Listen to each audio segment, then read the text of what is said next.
We serve the community, we're here for the community, and it is the expectation that we provide this information to them as we should. In a matter of months, Aurora Police will launch a transparency portal. APD Division Chief Chris Jewell says it'll be a one-stop shop for the public to find information on everything from department demographics to officer complaints and use of force. This has been a long time coming, and the ability just for them to look at this information themselves without feeling like there's anything behind the curtain is important for the community to build that accountability, to build that trust. Jeff Schlanger, independent consent decree monitor for the city of Aurora, says a lack of transparency was a big part of the state attorney general's investigation and eventual consent decree. Correcting that deficiency is one of the foundational elements of making sure that Aurora PD gets back on the right track. And Jewell says launching this portal is simply the right step forward. We've always collected a lot of data. We haven't always been good about turning that data around into something usable.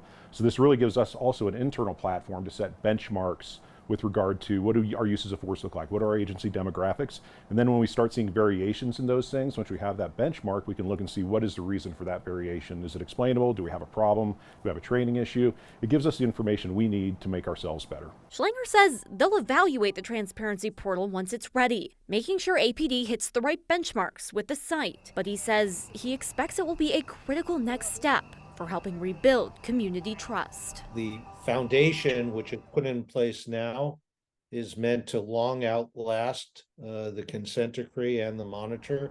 And it is essential, in fact, to make sure that the reforms which are being complied with from the consent decree indeed last well beyond it.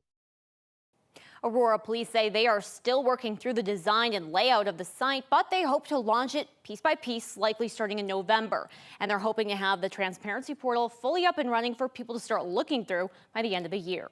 I mean, numbers tell a story. For a while, APD's been able to tell the story that they want from their numbers. Now other people are going to be able to go in, parse it, and come up with their own story of what they think is happening in Aurora. Absolutely, they want people to do just that, to go through, look at their statistics, all of the information they have, department demographics, and come to their own conclusions. All right, Rachel Krause, thank you very much.